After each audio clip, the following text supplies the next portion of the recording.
Tu rêves de démarrer ta business ou de la scaler? T'es au bon endroit. Ici Tania Marcoux, passionnée par l'entrepreneuriat et freelance en marketing web. J'ai créé le podcast Viséo pour raviver ta flamme entrepreneuriale et t'aider à réaliser tes idées les plus ambitieuses. Dans ce podcast, je discute avec des entrepreneurs variés de leur parcours unique et des meilleurs trucs pour développer son entreprise. Let's go, t'es capable de Viséo, toi aussi. Salut! Aujourd'hui, je te présente mon épisode avec mon comptable, Junior Legault. Junior, c'est pas un comptable comme les autres, c'est un comptable super humain et avec une grande fibre entrepreneuriale. On s'est connus pendant nos études et je l'ai vu démarrer plein de projets, dont son application Nightlister, sa marque de vêtements, ses écouteurs et bien plus. Tout ça l'a mené à démarrer son entreprise de comptabilité Legautrix. Ça a commencé avec des services d'impôt pour les étudiants et ça s'est beaucoup développé au cours des dernières années. Sa compagnie offre maintenant plusieurs services pour les entrepreneurs et les travailleurs autonomes.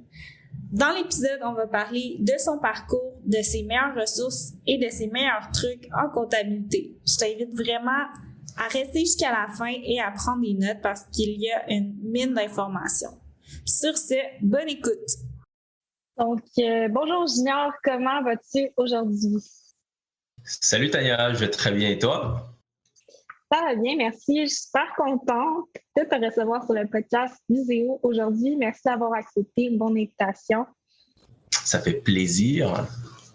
Donc, pour mettre les gens en contexte, nous, on s'est rencontrés au Cégep à Maisonneuve dans le club entrepreneurial. Puis là, j'ai pu te voir évoluer à travers plein de projets jusqu'à ce que tu bâtisses ton entreprise de comptabilité aujourd'hui. Mais pour tous ceux qui n'ont aucune idée, t'es qui et qu'est-ce que tu fais, est-ce que tu pourrais prendre quelques minutes pour te présenter, s'il te plaît? Bonjour à tous les auditeurs.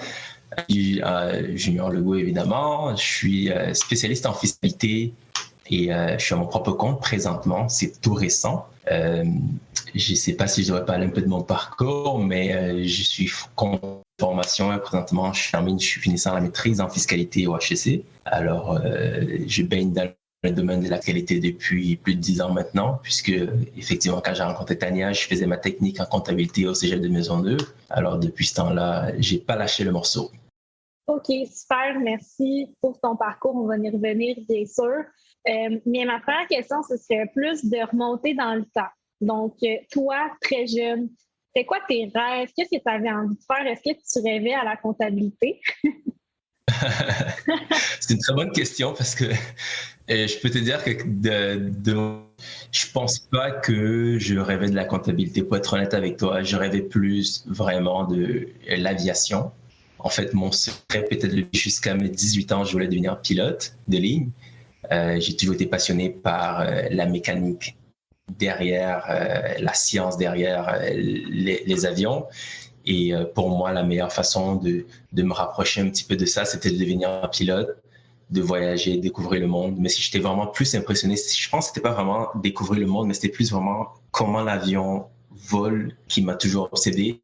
Et du moment où est-ce que j'ai compris vraiment toute la science derrière, je suis devenu complètement obsédé et j'ai une admiration vraiment grande pour les avions. Et petite anecdote même, si je me permets, certains étés, je vais souvent à l'aéroport faire ce qu'on appelle du plane spotting. Il y a des endroits dans différents aéroports à travers le monde qui sont aménagés pour les passionnés de l'aviation et des avions, pour qu'ils puissent venir voir les avions décoller et atterrir. Ça peut sembler un peu fou, mais un avion qui décolle et qui atterrit, il y a vraiment quelque chose de magique dans ça qui fait en sorte que plusieurs passionnés se retrouvent au bord des pistes d'aéroport et vivent leur passion de cette façon-là. OK, cool. Je savais pas ça de toi. Je savais pas non plus que ça existait. Comment t'appelles ça? Plane spotting? Du plane spotting. Alors, okay. Et même quand j'étais au cégep, certains cours, lorsque je m'ennuyais un peu dans certains cours, j'allais sur YouTube, j'écris plane spotting et je suis capable de voir comment les autres passionnés à travers le monde vivent leur passion. Et c'est vraiment, ça te permet de vivre ta passion à distance. Et de voir comment d'autres aéroports, parce que chaque aéroport est spécifique en termes de technicalité, d'approche, d'atterrissage, de pistes, d'orientation du vent, etc. Alors, Ça permet de voir comment ça se passe ailleurs. Mais ça, c'était vraiment plus pour ma petite passion quand j'étais jeune, tout jeune jusqu'à 18 ans. Et lorsque j'ai commencé le cégep, j'ai changé de cap. Je voulais devenir journaliste de guerre parce que j'ai commencé à écouter beaucoup de documentaires sur les conflits armés à travers le monde. Et j'ai développé en fait un intérêt pour la géographie. J'aime beaucoup le jeu des capitales. Je suis compétitif quand vient le temps de jouer à des jeux de géographie ou de connaissances générales. Alors, j'ai voulu devenir journaliste de guerre et je me suis inscrit au cégep en sciences humaines profil monde, justement, pour pouvoir réaliser cela, mais les plans ont changé en cours de route. Qu'est-ce qui ont fait que les plans ont changé? Je te dirais que, bon, il y a ma mère qui est rentrée dans le décor. J'étais au cégep, première session, c'est elle qui paie mes frais de scolarité. Et maman africaine, on sait un petit peu les attentes typiques des enfants, c'est vraiment les professions dignes de respect, médecin, avocat, scientifique, ingénieur, comptable. Alors moi, en sciences humaines profil monde, qui voulait couvrir des conflits armés, ça rentrait pas vraiment dans le cadre des aspirations des mamans africaines pour les enfants. Alors j'ai eu une petite pression, peut-être pas pression, une petite stimulation d'intérêt pour la comptabilité. Elle a vu que j'aimais un petit peu les chiffres et elle m'a encouragé à peut-être m'orienter vers là. Et j'ai eu le choix de décider soit d'aller en sciences humaines administration ou de faire une technique. J'ai décidé de faire la technique. Je me suis lancé vraiment à l'eau dans l'inconnu un petit peu. Mais très, très, très rapidement, je pense que la connexion s'est faite. Je pense que c'est vraiment, ça s'est fait naturellement. Et depuis ce temps-là, on ne s'est pas lâché, la comptabilité et moi. Wow! OK. Donc, tu as fait la technique en compta au cégep. Après ça, c'est quoi les autres programmes que tu as fait? Puis, quels emplois tu as occupés aussi dans ce domaine-là jusqu'à maintenant? Alors, j'ai commencé la technique au cégep de Maisonneuve en comptabilité, gestion, option, finance. Ensuite, j'étais technicien comptable. En parallèle, j'ai poursuivi mes études à l'université au baccalauréat en sciences comptables à l'UQAM. J'ai aussi un DESS, un diplôme d'études supérieures spécialisé en comptabilité de l'Université du Québec à Trois-Rivières, l'UQTR. Par la suite, j'ai fait mon examen de l'ordre des CPA en 2018 que j'ai réussi. C'est un examen de 3 jours vraiment demandant. Et l'année dernière, en 2020, déjà il y a 2 ans déjà de cela, c'est fou comment le temps passe vite. Je me suis inscrit à la maîtrise en fiscalité au HEC de Montréal que je devrais terminer cette année. Alors ça, c'est pour mon parcours académique. Au niveau professionnel, j'ai occupé des fonctions d'auditeur en cabinet. J'ai été également analyste financier dans une usine de production sur la rive sud de Montréal. J'ai été TVF chez Revenu Québec et jusqu'à tout récemment, j'étais spécialiste en fiscalité pour un cabinet au centre-ville. OK, bien, tout d'abord, félicitations. Je ne sais pas comment... Alors, l'expérience est libre. Merci. Ça. J'avoue que la compta, j'aime ça, mais pas pour en manger autant que toi, disons. Mais je sais qu'à travers tout ce que tu as raconté, tu as eu des projets entrepreneuriales. D'où est née ta passion pour l'entrepreneuriat? Puis peux-tu aussi nous raconter là, justement ton parcours plus sous cet aspect entrepreneurial-là? C'est fou comment je peux parler de mon histoire et on dirait quasiment que l'entrepreneuriat n'existe pas, alors que l'entrepreneuriat, je pense, c'est ce qui me nourrit et me motive le plus. Mais on dirait que la comptabilité a pris toute la place. Mais je pense que c'était un peu dans mes plans de vie ou de carrière de faire la place pour la comptabilité en première partie pour pouvoir acquérir une certaine expérience, pouvoir approfondir mes connaissances et par la suite justement faire le switch de mettre plus l'entrepreneuriat de l'avant. Alors l'entrepreneuriat, si je peux revenir encore plus loin que jusqu'à moi, ma grand-mère était entrepreneur. Elle avait des commerces. Mon père était un grand entrepreneur lorsque nous étions dans mon pays. Même quand il est arrivé ici au Canada, il a ouvert un commerce. Alors, l'entrepreneuriat, je pense que j'avais des chances via l'ADN de devenir entrepreneur moi aussi. Mais je pense que la grande découverte, ça s'est fait au cégep, à peu près lorsque nous sommes rencontrés au Club des entrepreneurs. Là, j'ai commencé, je pense aussi ça a été cultivé par la technique, parce que la technique, justement, tu vois les chiffres, les états financiers, on parlait d'entreprise, de projets. Alors, ça a comme stimulé un petit peu ce côté-là en moi. Et la première tentative a commencé avec Julien et Taille, lorsque nous avons lancé Nightlister, l'application pour permettre aux jeunes de sortir en boîte de nuit via leur téléphone sans avoir à connaître un promoteur et sans avoir des difficultés à rentrer dans un club. C'était un projet fort intéressant. On voulait vraiment résoudre un problème, mais qui n'était pas un problème de subsistance ou un problème humanitaire. C'était plus un problème de jeunes qui voulaient sortir s'amuser. Alors, je pense qu'on a beaucoup appris de ce projet-là. Ça a été très révélateur, très formateur.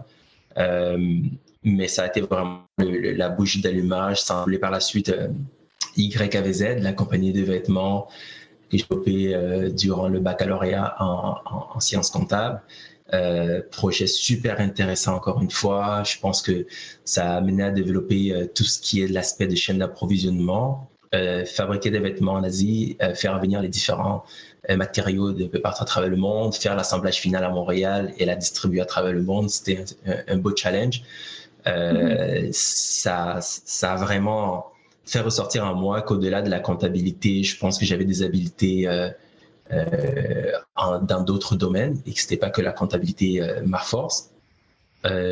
Ensuite, je dirais qu'après Nightlister, il y a eu quelques autres petits projets. J'ai gagné un prix, si ma mémoire est bonne, je pense en 2018 ou en 2017 peut-être, avec le RGE, le réseau de jeunes entrepreneurs. C'était un prix qui était remis par la Fondation Montréal Inc. J'avais développé un écouteur. En fait, j'ai développé un prototype, en fait, un croquis en fait d'écouteurs sans fil. C'est un projet d'ailleurs que j'espère un jour avoir la chance de pouvoir m'y remettre et pouvoir le faire voir le jour. C'est un projet que si je le réalise pas, quelqu'un d'autre à travers le monde va le faire, une de ces grandes entreprises va le faire. Le but était de développer un écouteur complètement autonome et intelligent. Alors, je garde un peu le secret pour pas trop en dire. Mais ce projet-là, pourquoi je me suis pas focusé là-dessus à 100%, c'est que j'ai commencé ça a été les premiers moments de ma vie où est-ce que l'entrepreneuriat et la comptabilité rentraient vraiment en confrontation en termes de consommation de temps. Être entrepreneur à temps partiel, c'est très, très, très demandant lorsqu'on occupe des emplois à temps plein, surtout en comptabilité. Alors, j'ai dû faire un choix. Il fallait que je me concentre sur le travail, je me concentre à réussir mon examen de l'ordre. Donc, j'ai dû faire un choix de mettre sur pause un petit peu ce projet d'écouteur. Et lorsque j'ai fini mon examen de l'ordre, malheureusement, j'ai perdu un peu de momentum, j'ai perdu un peu de motivation quant à reprendre le projet. Donc, il est resté sur pause depuis ce temps-là. Puis depuis, j'ai pas relancé les activités malheureusement. Mais en parallèle, durant le bac, un de mes amis et moi, nous avons commencé à faire les déclarations d'impôts des étudiants. Vraiment, on parle de peut-être une dizaine de déclarations pour commencer. C'était simplement de l'argent de poche. C'était simplement, on étudiait dans le domaine. On savait comment faire les déclarations d'impôts. On voulait juste aider et se faire un peu de sous. Alors, c'est comme ça que l'idée de peut-être créer un cabinet a vu le jour. Mais à l'instant même, si ce jour-là, si tu m'avais dit que ce serait devenu ce que c'est aujourd'hui, je pense que j'aurais jamais cru. Alors, ça a juste commencé comme ça. Il y a des fils en aiguille, d'année en année. Les étudiants pour qui on faisait les déclarations d'impôts nous référaient d'autres amis et tranquillement, ça a pris de l'ampleur. Je pense que c'est pas avant peut-être il y a 2 ans que j'ai vraiment réalisé qu'il y avait vraiment un potentiel derrière ce projet-là. Et aujourd'hui, justement, ce projet-là s'appelle le Gotrix Service Comptable. Et c'est un cabinet qui offre des services comptable, complet, adapté vraiment pour la clientèle des PME, TPE, start-up et des travailleurs autonomes. Les services vont autant de la formation que de la déclaration d'impôt des sociétés ou des particuliers. Service conseil, tenue de livre, vraiment, analyse financière. On offre tout ce qu'un entrepreneur ou un travailleur autonome a besoin pour répondre à ses obligations fiscales. OK. Puis, ce serait quoi les grandes étapes clés que tu dirais qui t'ont permis là, de bâtir justement cette entreprise-là que tu vois aujourd'hui et que tu trouves super, je sais pas comment dire ça, mais Mais je dirais qui a pris beaucoup étapes, d'ampleur, en fait. ouais, les étapes clés, je pense que faut se donner le temps. Je pense que la première chose que je dirais à toute personne qui désire se lancer dans le monde de l'entrepreneuriat ou qui décide de se lancer à son propre compte, faut se donner le temps. Je pense qu'on le dit assez souvent, les bonnes choses prennent du temps, mais rien n'est que de le vivre. Encore une fois, je reviens en 2015 durant le bac, on faisait les déclarations pour peut-être une dizaine de personnes. Je pense que les chiffres d'affaires, si je peux même pas appeler ça chiffre d'affaires, je pense qu'on s'est fait peut-être $100 d'argent de poche ou $150 cette année-là, divisé par 2 personnes. Alors, ça a pris quoi? On est quoi, 7 ans plus tard aujourd'hui? Alors, c'est juste le temps en premier lieu et d'y aller étape par étape. Si en 2015, j'avais voulu bâtir quelque chose de très formel, j'avais peu d'expérience, j'avais pas encore la formation académique que j'ai aujourd'hui.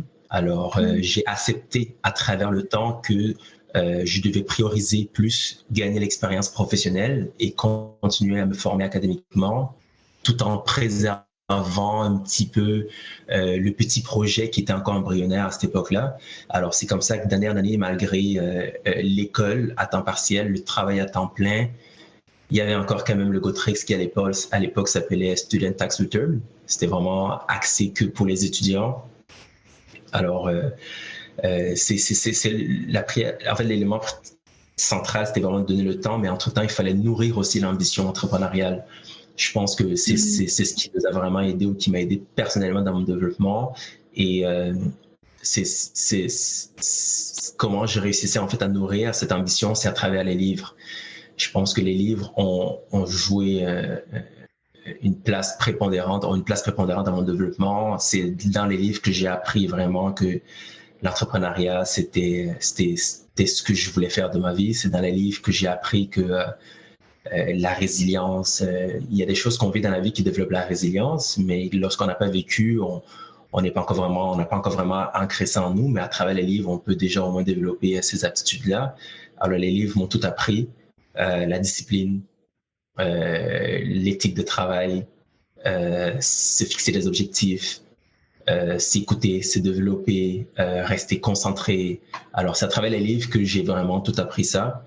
Et c'est ça qui m'a aidé aujourd'hui à me rendre ce que je suis rendu aujourd'hui. OK. Puis, c'était une de mes questions pour plus tard, mais je pense que je vais te la poser tout de suite. Est-ce que tu as des livres en particulier qui t'ont marqué à travers ton parcours et que tu conseillerais aux gens qui commencent? Je dirais que, en fait, c'est drôle pour les gens qui vont écouter ce podcast parce qu'on a commencé très fort en comptabilité. Là, on est dans l'entrepreneuriat. Alors, juste pour rassurer les gens, je suis un hybride. Je ne sais pas si je peux avoir la prétention de le dire, mais je suis vraiment un entrepreneur avec une formation comptable et fiscale. Alors, il se peut que durant la conversation de cet échange, des fois, on est très plongé dans l'entrepreneuriat, mais la fiscalité et la comptabilité ont tout autant leur place. Les livres que j'aurais à recommander, c'est vraiment le livre central pour moi, c'est No Excuse de Brian Tracy. Okay. C'est un livre qui a complètement forgé en moi mon esprit entrepreneurial et vraiment, je pense qu'après avoir lu ce livre-là, je suis rentré dans une espèce de tunnel où est-ce que j'avais qu'un seul objectif, me réaliser et me développer en tant qu'entrepreneur. Et ouais, je dirais que c'est le premier. Sinon, j'aime bien lire aussi les livres de développement personnel. Il y a Le Moine qui vendit sa Ferrari, qui est un excellent livre pour vraiment tâter le terrain, voir si est-ce que c'est vraiment l'entrepreneuriat ou est-ce que c'est vraiment... En fait, ça va au-delà de l'entrepreneuriat. C'est toute passion interne qu'on peut avoir, que ce soit de devenir artiste, que ce soit de devenir coureur automobile, que ce soit de devenir peintre. Alors, ce livre va vraiment stimuler, mais de l'intérieur, vraiment quasiment toucher les os. Quant à est-ce que c'est vraiment ça que tu peux le faire? Oui, ok, vas-y, fais-le. Alors, Le Moine qui vendit sa Ferrari m'a électrocuté, si je peux dire ça aussi. Un dernier livre, pour terminer, je dirais, c'est 10X de, comment il s'appelle, Grant Cardone. C'est un livre qui va vraiment venir donner une dimension gigantesque à toute idée ou tout projet ou toute affaire qu'on veut lancer. Le concept est simple, c'est si ça t'a pris 10 appels pour gagner un client, si tu veux 10 clients, tu dois faire 10 fois plus d'appels. Alors, c'est un concept assez simple. Ouais. OK, super.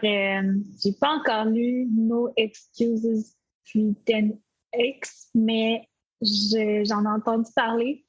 Puis le moine qui vendit sa Ferrari, je l'avais lu aussi, c'est super bon. Je pense que ça amène à beaucoup de réflexion.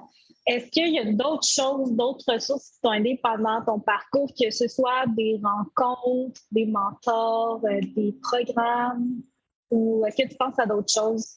Mais c'est sûr que le réseau, c'est souvent quelque chose qu'on parle, mais c'est d'une importance cruciale. C'est grâce au réseau, justement, que j'ai fait ta rencontre. Si je n'étais pas inscrit au Club des entrepreneurs du Cégep de Maisonneuve, on nous sommes déjà rencontrés. Aujourd'hui, nous sommes là où nous sommes aujourd'hui. Je pense que le réseautage, c'est crucial. Se bâtir un réseau d'entrepreneurs, c'est important parce qu'on vit des choses qui sont très uniques et différents, propres à chacun. Alors, d'échanger et de pouvoir partager, ça amène un peu de réconfort. L'entrepreneuriat, ce côté de solitude qui peut des fois être dangereux, on commence à en parler de plus en plus par rapport à la santé mentale des entrepreneurs. Alors, d'avoir un réseau de personnes avec qui on peut parler ou qu'on peut partager nos difficultés, nos défis et les relever ensemble, ça peut des fois être très important. Je pense dans mon entourage, de voir mon père m'a beaucoup motivé, mon oncle également, qui a une entreprise dans l'ingénierie spécialisée dans les carburants fossiles. Okay. Et je pense aussi que j'ai des amis qui sont entrepreneurs, alors ça a joué un impact définitivement. OK, ça fait du sens. Puis, ce serait quoi les plus gros challenges que tu dirais que tu as rencontrés en bâtissant le GoTrix, puis comment tu as réussi à les surpasser? Je pense que le gros challenge a toujours été le temps, parce que jusqu'à tout récemment, j'étais à l'emploi continuellement. C'était le temps consacré à mes projets personnels était, je pense, le plus gros challenge que j'ai vécu jusqu'à présent dans ma vie. Pour te donner une idée, lorsque j'étais spécialiste en fiscalité dans le cabinet pour lequel je travaillais, je faisais mes journées de 8 à 6 à peu près. Quand je rentrais à la maison, j'avais 2 cours par semaine. Soit j'étais à l'école de 6h45 à 9h45, soit j'étais en train de travailler sur le GoTrix. Alors, j'ai souvent eu des grosses journées, des grosses fins de semaine. Malheureusement, les seuls temps que j'avais pour me consacrer à mes projets, c'était soit mon heure de lunch, mais soit après le travail, les fins de semaine. Je pense que c'est le plus gros challenge. J'ai dû faire des sacrifices énormes. J'ai dû sacrifier ma vie sociale par moment. Je pense que dans les 2 dernières années, dans le milieu du réseautage, j'ai été totalement absent ou presque parce que j'avais pas nécessairement le temps. J'ai dû remettre mon focus sur ce qui était plus important pour moi, en tout cas.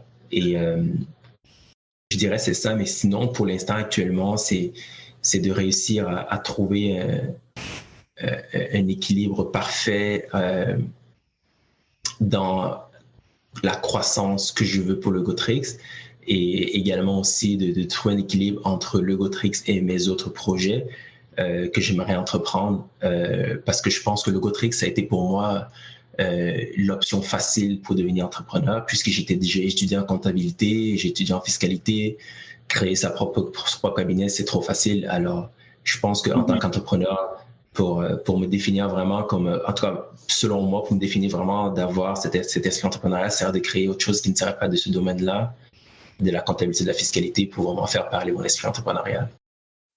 OK, ça fait du sens. Puis là, tu disais que pendant beaucoup de temps, dans les dernières années, tu faisais beaucoup de choses, tu travaillais, tu faisais l'entreprise durant tes fins de semaine, mais si tu avais à recommencer demain, en ayant la même vie, là, en devant travailler, étudier, est-ce que tu ferais les choses différemment ou tu ferais exactement comme tu fais?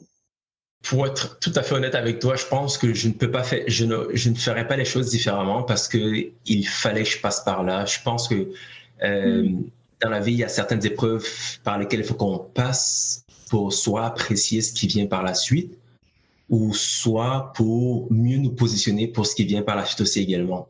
Je pense que le Gotrix aujourd'hui, sans l'expérience que j'ai acquise de par mes emplois, serait pas le Gotrix d'aujourd'hui.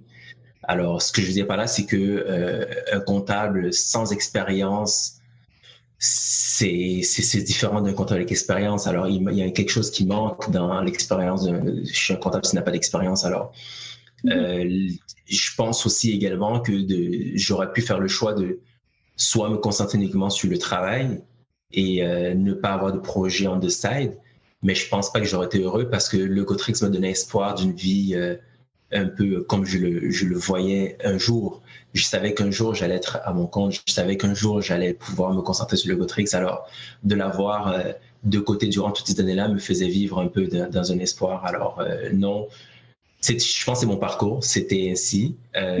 Par contre, petite anecdote, c'est que j'ai voulu arrêter après le baccalauréat en sciences comptables. J'étais trop pressé de devenir entrepreneur. Je voulais immédiatement me lancer en propre compte. Et c'est mon ex-copine à cette époque-là et ma famille qui m'ont encouragé de continuer au DESS en comptabilité parce que c'était juste une année. Après ça, tu avais l'examen. Je voulais trop rapidement me lancer, mais c'était pas nécessairement le temps. Alors, c'est pour ça qu'il faut être patient. Le temps résout bien des problèmes. Ouais, non, c'est sûr. Je pense que tu as bien fait aussi là, à voir ta situation aujourd'hui.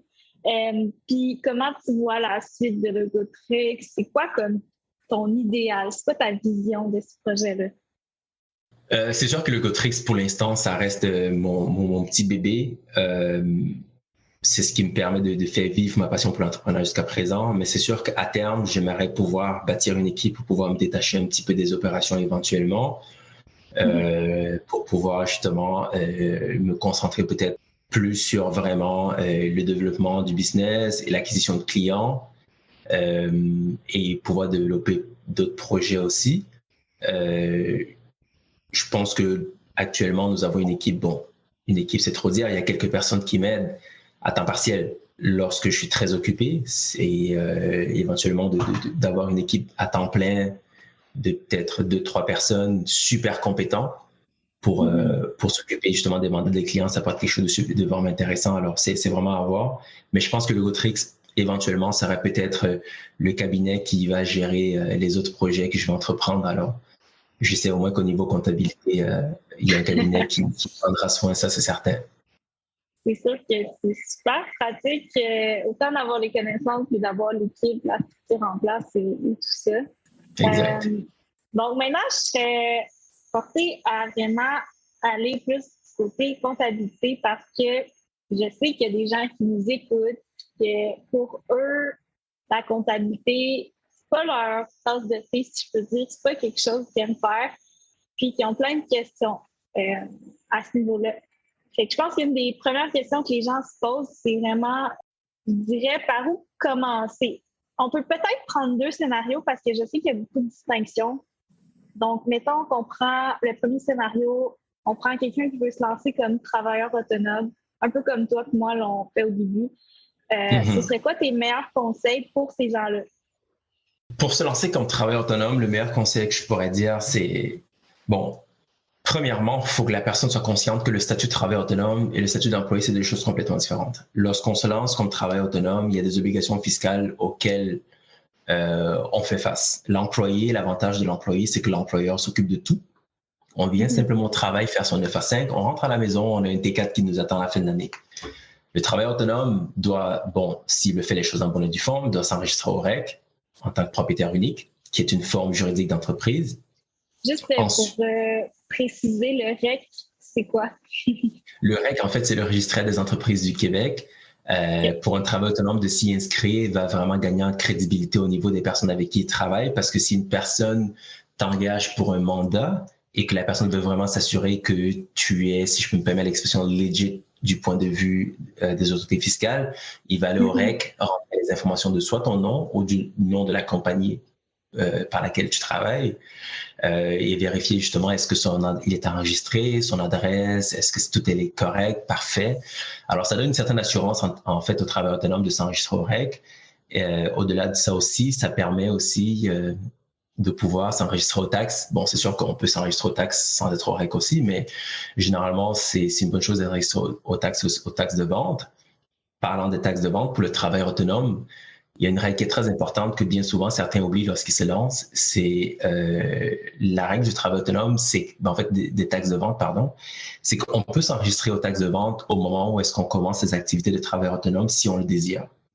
Par contre, il faut comprendre que lorsqu'on est enregistré, il y a une obligation de faire des remises, que ce soit annuelles, trimestrielles ou mensuelles. On peut faire le choix lorsqu'on s'inscrit. Si on n'est pas inscrit lorsqu'on commence les activités, l'obligation, selon la loi, va se créer au trimestre où est-ce qu'on anticipe de dépasser le 30 000 $ de revenus. Alors, durant le trimestre dans lequel on anticipe de dépasser le 30 000 $ de revenus, il y a l'obligation de s'enregistrer aux taxes de vente qui va justement se créer à ce moment-là. On devient obligé de s'inscrire aux taxes de vente, TPS, TVQ. Alors, c'est très important de comprendre que pour un travailleur autonome, s'il n'est pas enregistré aux taxes, il ne peut pas facturer les taxes. Pour facturer les taxes, il faut être enregistré et sur la facture, il faut indiquer son numéro de TPS et son numéro de TVQ s'il est résident du Québec. Oui, c'est un super bon truc d'ailleurs. C'est toi qui me l'as appris. Merci. Je pense qu'au début, j'ai fait l'erreur que beaucoup de gens font de charger des taxes sans être enregistré. Mais c'est sûr que c'est une étape super importante, là, comme tu dis, si on veut tout faire en bonne et due forme. Puis pour ces gens-là, pour les... Ouais, si tu me permets, je pense que je me lance dans une idée en fait de tout ce que le travailleur autonome doit penser. C'est sûr qu'il doit penser aussi à sa comptabilité. Il faut que ses chiffres soient à jour. Alors, je lui recommande souvent de soit fichier Excel pour faire le suivi ou un logiciel comptable pour faire le suivi. C'est sûr que lorsqu'on se lance au début, on n'a pas nécessairement les liquidités pour s'abonner à différents logiciels et autres, mais on peut commencer par Excel, faire un suivi et de planifier ses liquidités parce que le revenu du travail autonome est tributaire de ses rentrées de fonds. S'il n'y a pas de revenus, s'il n'y a pas d'entrée de fonds, s'il n'y a pas de facture émise et de paiement encaissé, le travail autonome n'a pas de fonds et il faut aussi anticiper souvent à la fin de l'année l'impôt à payer. Puisque l'employé, l'impôt est prélevé durant l'année, le travail autonome, l'impôt se paye seulement à la fin d'année. Oui, c'est vrai. Parfait. Puis, une fois que le travailleur autonome est bien parti, s'est enregistré aux taxes, s'est enregistré son entreprise, il fait beaucoup de ventes, ce serait quoi la prochaine étape après? Je sais qu'il y a l'incorporation. Comment tu conseillerais les gens là, à travers cette évolution-là? Je dirais que le point critique que bien souvent les travailleurs autonomes vont se poser, c'est quand est-ce que je dois m'incorporer? Ou pourquoi je dois m'incorporer. Il faut comprendre que l'incorporation, c'est premièrement et avant tout une forme juridique, c'est-à-dire c'est une entité distincte qui est créée. Lorsqu'on est travailleur autonome, on est intimement relié à nos activités. Donc, tous les revenus qu'on génère, moins les dépenses, le bénéfice qui en ressort est imposé directement en les mains du travailleur autonome. Alors, lorsqu'on s'incorpore, c'est la société créée qui est une personne distincte qui vient maintenant payer son impôt des sociétés, qui est différent de l'impôt du travailleur autonome. Alors, quand est-ce que s'incorporer? Je pense que ça dépend vraiment de la situation, mais si on veut mettre peut-être la table pour un contexte général, je dirais qu'il y a deux volets. Tout d'abord, c'est la protection juridique. Moi, je pense qu'un travailleur autonome qui exerce dans un secteur qui est susceptible à des poursuites juridiques très fréquentes, peut-être s'incorporer pour être intéressant parce que s'il y a un cas de poursuite, c'est la société qu'on va poursuivre et non le travailleur autonome à son nom propre. Alors, souvent, si les activités sont souvent des activités à risque de poursuite élevé, s'incorporer va peut-être être une option pour protéger son nom personnel. Deuxièmement, d'un point de vue plus peut-être comptable, financier ou chiffre, moi, je vais souvent recommander de s'incorporer lorsque le revenu qu'on génère est supérieur à notre coût de vie. Qu'est-ce que je veux dire par là? C'est que si tu as besoin de 50 000 $ pour vivre par année et que tu génères 100 000 $ de revenus, peut-être incorporer pourrait être intéressant si le surplus, tu n'en as pas besoin absolument. Pourquoi? Parce qu'en tant que travailleur autonome, si tu génères 100 000 $ de revenus, on va dire hypothétiquement, c'est ton 100 000 $, tu t'imposes là-dessus. En tant que travailleur autonome, tu vas payer l'impôt sur les 100 000 $.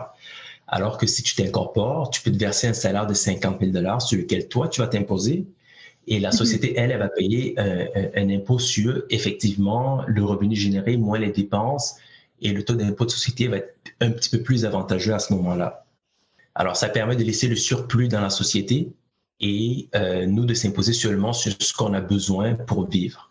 Alors, c'est vraiment le point critique, selon moi, quand s'incorporer, c'est vraiment lorsque les revenus qu'on génère commencent à être supérieurs à notre coût de vie. Après, l'incorporation, c'est pas chose facile parce que il y a des obligations qui sont créées à ce moment-là, administratives auprès du REC et fiscales également, comptables. Il y a des honoraires reliés à ça. Donc, souvent, certaines personnes vont simplement décider de rester travailleurs autonomes, même si les revenus qu'ils génèrent sont supérieurs à leur coût de vie, simplement parce qu'ils ne veulent pas toute l'espèce de tracas administratif, fiscal, comptable créé par une société. OK. Puis comment tu démêlerais justement ce tracas-là? Comment tu pourrais rendre ça simple peut-être dans l'esprit des gens?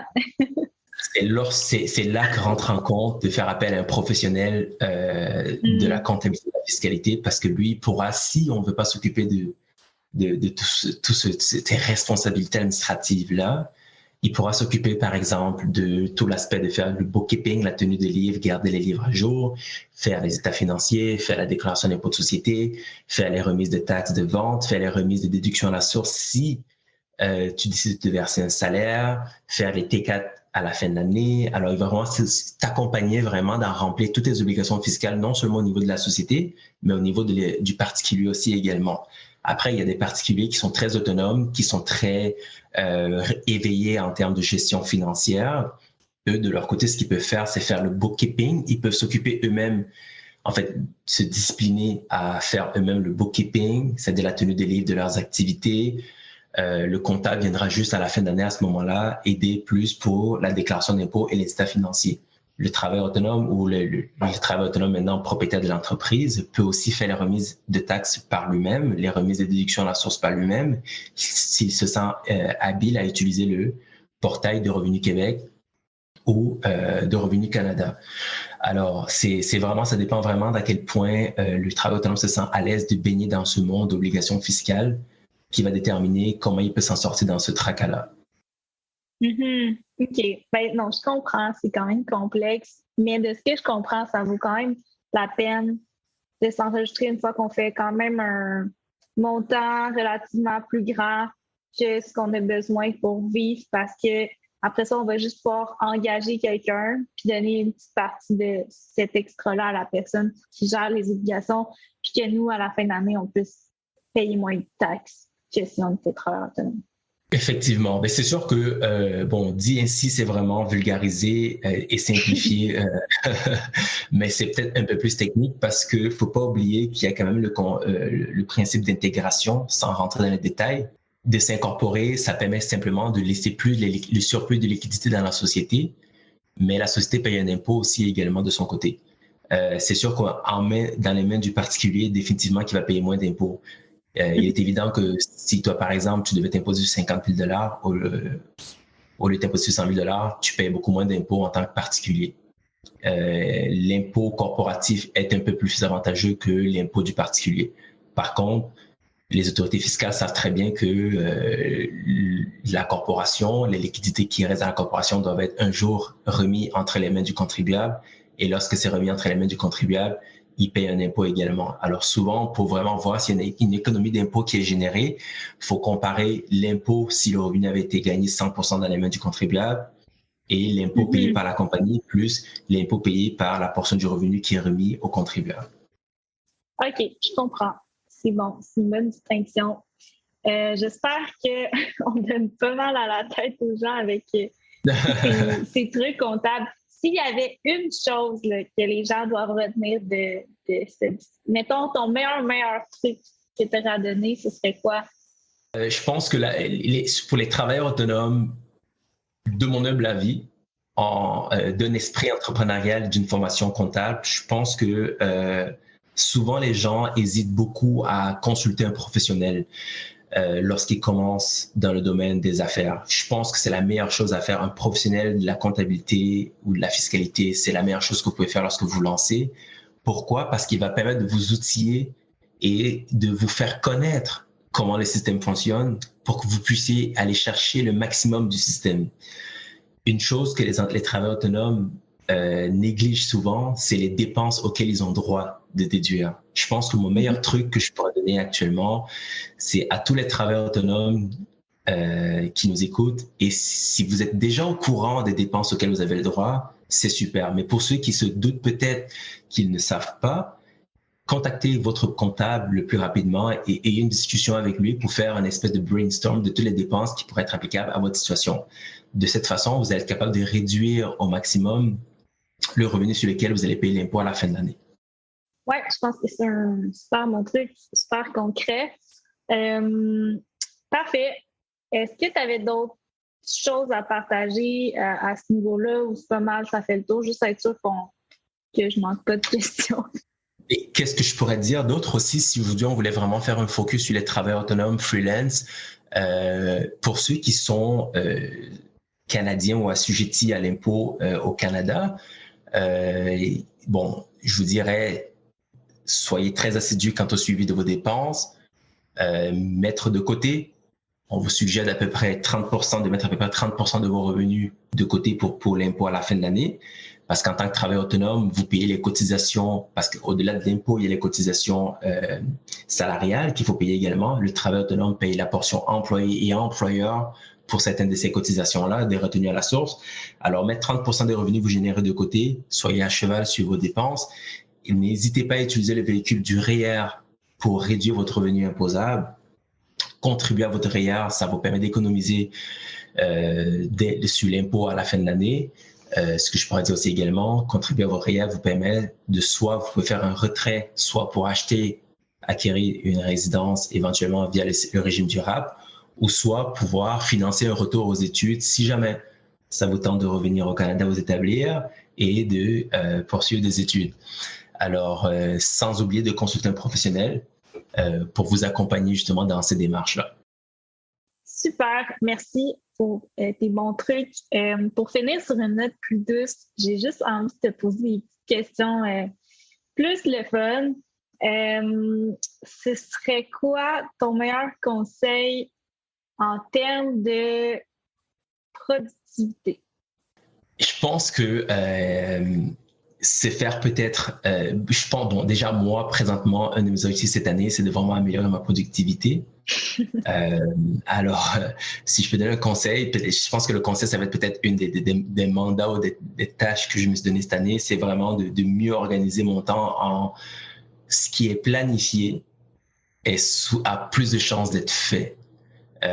Donc, de planifier les tâches et de mettre les tâches dans l'agenda, de booker clairement des périodes de temps, allouer des périodes de temps. Et lorsqu'on fait ces tâches-là, c'est vraiment de s'assurer de focus dans ces tâches-là. C'est la meilleure façon et de faire une tâche à la fois. Souvent, lorsqu'on va se lancer sur une tâche, on va être dérangé ou on va avoir une idée pour autre chose, mais lorsqu'on déconnecte pour faire autre chose, on perd un peu de temps de se remettre dans le bain de la tâche qu'on effectue. Alors, c'est quelque chose que cette année, ça marche très bien pour moi, de mettre la tâche à l'agenda et de focuser que sur cette tâche-là dans le temps alloué. Et cette façon-là, je suis capable de faire ce que je planifie durant ma journée dans le temps imparti. Sinon, je pense qu'il y a des très bonnes astuces. Je pense que les recettes, en fait, je pense pas qu'il y ait une recette applicable à tous. Les recettes, il y en a qui fonctionnent pour nous, d'autres qui fonctionnent un peu moins bien. Alors, on va souvent l'adapter, le modeler aussi à comment on fonctionne. Alors, à adapter à votre sauce. Mais je pense que c'est un bon conseil, puis c'est drôle parce que j'en discutais hier avec des amis, puis on était justement en train de dire que c'est fou à quel point des fois de faire d'autres choses à travers la tâche qu'on fait, ça peut nous perturber pendant longtemps. Puis le truc, c'est vraiment de juste cliquer sur un onglet, puis dès que tu as envie de faire d'autres choses, soit de regarder ton cell ou de changer d'onglet, d'aller voir tes courriels, tu te bloques. La seule chose que tu peux faire au lieu de faire d'autres choses, c'est d'arrêter, de regarder ailleurs, puis de juste attendre que ça te tente de continuer la tâche. En tout cas, exactement. Faut que j'essaie ça. Ah non, c'est un bon truc. Et quelque chose que je fais aussi, c'est que lorsque on va dire, je suis en train de faire une tâche et que je regarde mon téléphone, aussitôt que je touche à mon téléphone, je me fais un décompte. En fait, c'est quelque chose que j'ai appris dans un podcast. Je me fais un décompte 5, 4, 3, 2, 1. Je lâche le téléphone et je me remets à faire ce que j'étais en train de faire. Ouais, c'est bon, faudrait que j'essaie ça aussi. C'est vrai, les décomptes, j'ai entendu ça souvent, le 5, 4, 3, 2, 1, autant aussi pour prendre action pour comme des trucs qui te font peur, je pense. OK, super. Puis mon autre question, c'est ton meilleur truc au niveau mindset. Moi, je pense que le mindset, de mon humble avis, le mindset, c'est tout. Mindset is everything. Je pense qu'aujourd'hui, mon meilleur asset, mon meilleur actif, c'est mon mindset. Ce que j'ai qui vaut le plus de valeur, c'est mon mindset. Je pense que aujourd'hui, j'ai l'impression que je pourrais échouer, mais avec le mindset que j'ai, je me relèverai aussitôt pour recommencer. J'ai l'impression qu'on peut me mettre dans n'importe quel autre pays, je vais réussir à me débrouiller parce que j'ai réussi à travers le temps à forger un mindset d'entrepreneur, un mindset de fonceur, un mindset de travailleur. Et je sais exactement ou presque ce que je veux accomplir. J'ai développé à travers les lectures, les podcasts. J'écoute beaucoup de podcasts aussi lorsque je suis dans mon auto, à bâtir un mindset de quelqu'un qui est motivé en fait à juste se réaliser. Je pense que c'est la meilleure façon de dire ça. Et pour bâtir son mindset, pour moi, c'est les livres qui m'ont beaucoup aidé. De lire des livres qui sont diversifiés, pas simplement axés sur l'entrepreneuriat. Je pense que des livres axés sur le développement personnel aident d'une façon ou d'une autre à développer aussi son mindset.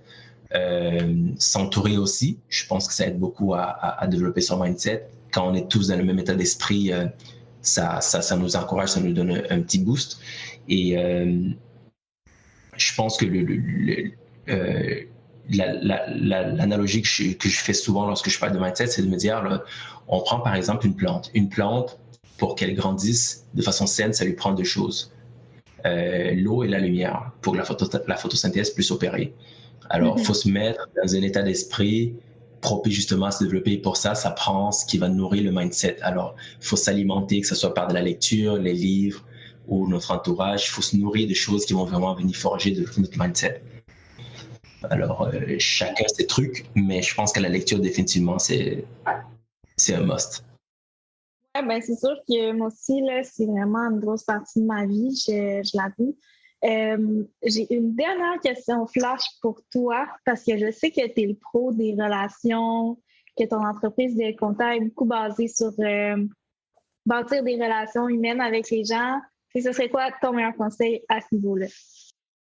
OK, tu touches sur un bon point parce que je pense que si je devais me qualifier aujourd'hui, je dirais premièrement, c'est mon mindset. Deuxièmement, j'ai une passion pour les humains. J'ai vraiment une passion pour les relations humaines. Et je pense que le livre qui est vraiment venu confirmer cela, c'est How to Win Friends and Influence People. Comment se faire des amis et influencer les autres, qui est pour moi un incontournable, qui devrait être la Bible, qui devrait être le Coran, en fait, des humains. C'est un must, ce livre, parce que on a des habitudes, malheureusement, on adopte malheureusement des mauvaises habitudes dans le comportement qu'on a avec nos pairs. Je pense qu'on oublie souvent que derrière tout ce qu'on veut dans la vie, Tania, derrière tout ce qu'on veut dans la vie, il y a des humains derrière. Et que ça soit, par exemple, tu veux acheter une maison, c'est le courtier immobilier, c'est le courtier hypothécaire qui va t'aider. Tu veux acheter une voiture, tu veux prendre l'avion, tu vas voir l'hôtesse de l'air, tu vas voir l'agent à la réception à l'aéroport qui va t'aider. Les humains avec qui tu interagis. Alors, j'ai compris que si tu savais comment entretenir de bonnes relations avec des humains, c'est une espèce de life hack sur comment obtenir tout ce qu'on veut dans la vie. Et ça, c'est pas dans l'optique utilitariste de simplement le faire parce qu'on veut avoir quelque chose, mais c'est simplement parce qu'on se rend compte que on améliore la vie de ces personnes avec qui on interagit. Quelque chose que j'ai fait depuis plus de 2-3 ans le plus possible, c'est lorsque je vais par exemple chez Starbucks ou chez McDonald's prendre un café, j'essaie toujours d'appeler le caissier ou la caissière par leur propre nom et à chaque fois la réaction est toujours la même, c'est comment ça se fait que tu connais mon nom? Parce que ces gens sont habitués à se faire traiter comme des numéros. Un café s'il vous plaît, certaines personnes ne vont même pas dire s'il vous plaît, t'as oublié ça. On va impersonnaliser nos relations humaines lorsqu'on interagit souvent avec ces gens-là. Alors que lorsque tu arrives, tu dis bonjour Tania, je prends un café de sucre, s'il te plaît. Tania va se sentir interpellée comme c'était son ami, comme c'était un membre de sa famille qui l'appelait. Je veux dire, ça crée vraiment une relation complètement différente.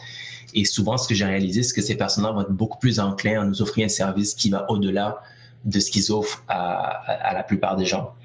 Alors, c'est vraiment parce qu'ils se sentent plus humains, ils se sentent mieux interpellés. Et j'essaie d'appliquer ça un petit peu avec toutes les relations que j'ai. Et dans ce livre-là, il y a beaucoup d'astuces qui nous aident, que ce soit dans la négociation de contrats, que ce soit dans la famille, comment entretenir nos relations et comment juste négocier, pas négocier, mais comment réagir face à des gens qui ne font pas nécessairement ce qu'on veut. Parce que dans la vie, quand on parle, quand on fait quelque chose, c'est souvent pour en tirer bénéfice nécessairement, sans tenir compte de l'intérêt de l'autre personne. Alors malheureusement, c'est ainsi que l'être humain est fait, mais ce livre-là permet de corriger un peu cet aspect-là. OK. Ouais, ça fait vraiment longtemps que j'ai lu ce livre-là, mais je me souviens, il m'avait aussi quand même marqué. Et c'est sûr que c'est des points qui font vraiment du sens. Puis, tu sais, des fois, on se dit, ah, ben ouais, c'est la base, mais on les oublie, tu sais. Puis, comme tu dis, les relations, c'est tout, tu sais, dans la vie. Exactement. Parfait. Finalement, où les gens peuvent te retrouver pour en savoir plus sur toi, pour peut-être recourir à tes services aux besoins dans le futur? C'est où tu es présent sur les réseaux, sur Internet et tout ça? Les gens peuvent nous rejoindre personnellement sur Instagram, Junior Baramba LGE. Sinon, notre page Facebook, Instagram et LinkedIn, c'est le Gotrix Service Comptable. Nous avons un site Internet. Nous avons des bureaux situés au 2727 Saint-Patrick, 109, à côté du marché Atwater. Alors, les gens peuvent nous rejoindre en ligne, en personne. Nous sommes disponibles par les deux moyens, en fait, par ces deux canaux-là. Alors, voilà les moyens. Sinon, mon numéro de téléphone, 514-589-4330. Mon courriel, info@legotrix.ca pour avoir plus d'informations par rapport à nos services comptables. Super. Merci. Juste préciser le Gotrix parce qu'il a dit de même. Je ne suis pas sûre que les gens vont savoir comment l'écrire. Je vais mettre les liens dans la description de l'épisode, mais c'est LEUGOTRX qui représente ton nom et un petit aspect technologique de ce que je comprends. Exactement, ouais. Mais merci beaucoup de ton temps. Merci de t'être prêté au jeu. Puis pour tous les conseils que tu as donnés, je suis sûre que ça va éclairer plusieurs personnes, puis juste des fois les motiver à justement demander des conseils plus poussés ou c'est ça, procéder là, aux premières étapes pour gérer leur comptabilité avec confiance. Merci à toi pour l'invitation. Merci pour ton parcours. Tu es très inspirante en passant. Merci de nous inspirer au quotidien sur tes réseaux sociaux. Un gros merci d'avoir écouté cet épisode de podcast. J'espère qu'il t'a apporté beaucoup de valeur et qu'il t'a motivé à prendre action dès maintenant. N'oublie surtout pas que chaque personne qui t'inspire a commencé quelque part et que c'est en étant constant qu'on atteint de grandes choses. Si tu veux m'aider à rejoindre le plus de gens possible qui ont envie de Viséo, juste à t'abonner à ma chaîne et à laisser un review. Pour partager ton aventure entrepreneuriale avec d'autres gens hyper motivés, juste à rejoindre le groupe Facebook Viséo. Bonne journée et à bientôt!